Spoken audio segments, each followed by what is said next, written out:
Hello mga sangkay, mga kalingap! Welcome back to my channel. Kumusta? Kumusta kayong lahat?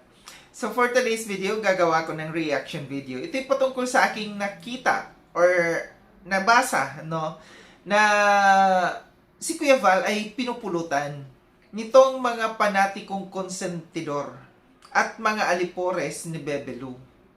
So, pero bago ang lahat, no, shout out muna kay Kuya Val, kay Ate na, kay Kalinga Prab. At sa inyong lahat na patuloy na sumusuporta at nagmamahal kay Sangkay, mega love shout out. So dako tayo dito sa ating pag-uusapan.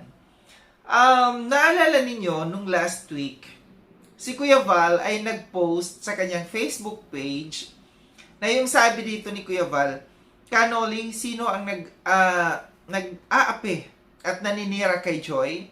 Reactors ba o bashers ng anti-Joy Diwata?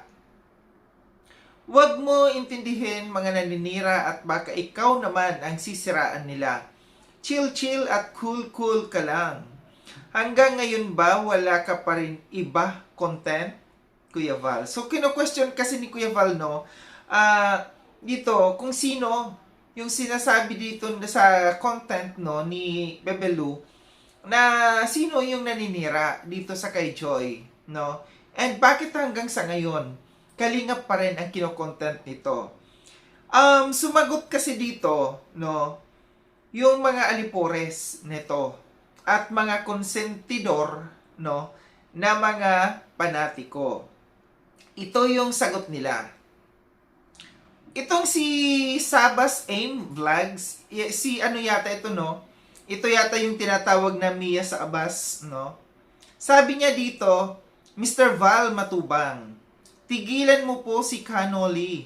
Wala naman siyang ginawa sa iyo, tsaka tumutulong pa din sila mag-asawa sa mga beneficiary nyo. Totoo naman pansin mo baga. Pag si Joy ang binabash, tahimik kayo. Pero pag ibang angel, grabe nyo ipagtanggol. Mabuti nga, andyan mga totoong nagmamahal kay Joy, kahit nga si Kanoli na pinabakbakan mo sa mga reactors mo, nanindigan pa din siya na hindi niya iiwan si Joy. Salute sa mga taong may pusong pagtulong na totoo. So dito, inaano niya nitong si Sabas, no, inaano niya dito si Kuya Val, natigilan na, no, patungkol nga doon sa post ni Kuya Val sa pag-question. And sinasabi niya, may sinasabi siya dito na patungkol sa mga bashers, no, sa mga nagbabash daw kay Joy, hindi daw ito yung pinagtatanggol ni Kuya Val, no? Pero bakit pagka sa ibang mga beneficiary, grabe daw kung makapagtanggol ito sina Kuya Val? Sino ba? Sino ba ang nang-aapi kay Joy? Sino ba yung nagbabash kay Joy? No? Parang wala naman tayong nakikita. Kayo lang na mga konsentidor, no? Yung itong putak ng putak. Meron bang tahasan? Bigyan nyo kami ng ebidensya na kung meron bang tahasan, no, na mga nagbabash dito sa kay Joy. Yung kompleto yung sasabi na, hoy Joy, ganito, ganyan ka. Yung talagang papangalanan yung tao. Kaso wala tayong nakikita, di ba? Kayo yung putak ng putak. Pagka merong tao na i-content nating mga reactors, sasaluhin nyo kaagad. Sasabihin nyo kaagad na si Joy kaagad ang pinupunterya. Wala nga taong pinapangalanan Pero kayo ng salo. Hindi lamang kayo konsentidor. No? Kinakikita ko na hindi lamang kayo konsentidor, kundi mga silosa pa kayo. Sobrang mga silosa sa ibang mga beneficiaries, no? Gusto kung pupurihin ni na Kuya Val, yung like Carla, like Viancy, gusto nyo purihin din si Joy. Kung anong nakikita ninyo, no, na pag-content ni na Kuya Val sa kay Carla, sa kay Viancy, gusto nyo ganun din, i-content din si Joy. Di ba mga silosa ang tawag dyan? Sobra kayong mga napakasilosa. Ito pa, may sumagot dito. Si Sunshine Kate. Totoo nga yung sinabi mo, Maricoy, Sabas Aim Vlogs. Pag si Joy ang nababash, silang mag-ama tahimik. Pero pag yung dalawang angels ang nababash, bilis-bilis mag-live nga ni. O di ba? Napakasilosa ninyo. Wala namang pagbabash dito sa kay Joy. Sabi ninyo tahimik si Kuya Val at saka si Kalinga Prab pag kami nagbabash sa kay Joy. Pero pag kayong dalawa, alam natin kung sino itong dalawa na ito na sinasabi nila, si Carla at saka si Viancy.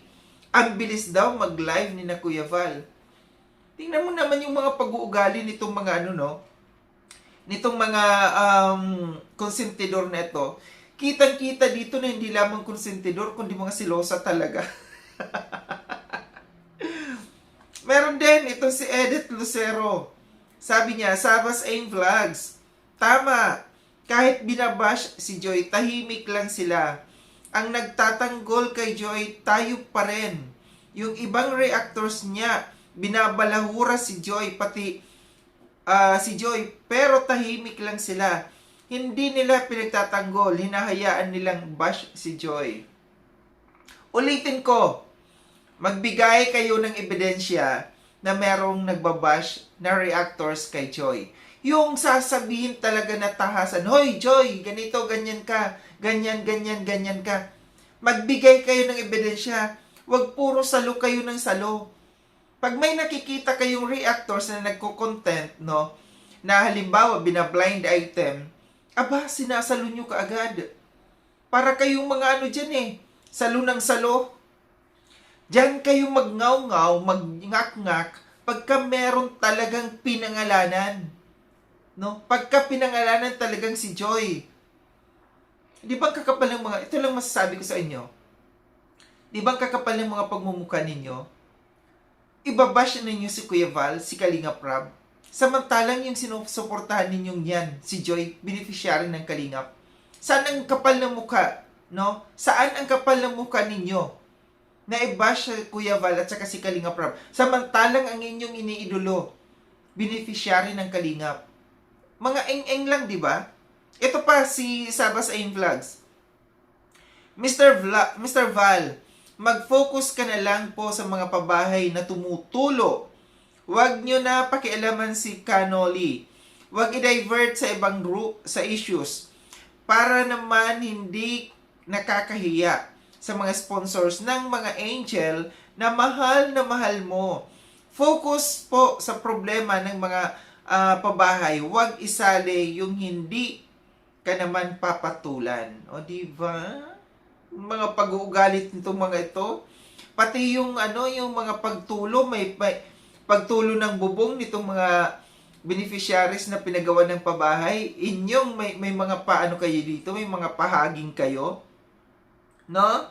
Mag-focus na lang daw sa mga tumutulong pabahay. Saan kayo kumukuha ng mga kapal ng mga pagmumukha? Ha? Kakapal ng mga pagmumukha ninyo. Ito pa sabi niya, may nagsabi dito si Sia Chan Tombar. Walang hiya nga kasi nga po, Kuya Val sila nagpaaral. Kaya kapalan may kasi transparency. Hindi ko maintindihan anong ibig sabihin nito. Kung anong sinasabi nito, no? So, kakapal ng mga face ninyo. Kung dinahin si Kuya Val, no? May nagsabi dito, normal lang i-content si Joy dahil freelancer si Bro Noli. Si Kuya Val nga, nag-content din sa iba. Di ba Kuya Val, nag-content ka rin sa iba at tumutulong si Bro Noli. Yung Bro Noli Team International kay Joy. Katunayan nga, pinapatayuan pa ng bahay, malapit nang matapos ang bahay ni Joy. O, di ba? Yung sinasabi nyo dito na freelancer daw, kasi kino-question dito ni Kuya Val, no, na bakit hanggang sa ngayon kino-content pa rin ni Canoli si Joy. Pero ang sagot nila, di ba ikaw din Kuya Val nagko-content? Pero magkaiba yung magkaiba si Canoli at saka dito si Kuya Val. Si Canoli ay pinapaalis, no? Pinapaalis dito sa Kalingap para wag nang mag-content. Or siya mismo ang umalis dito sa Kalingap. Pero ang kapal ng mukha, no, nagko-content pa rin sa beneficiary ng Kalingap. So, anong ibig sabihin doon? Hindi ka na nga kalingap, nagko-content pa rin sa kalingap. Yun yung ayaw ni Kuya Val.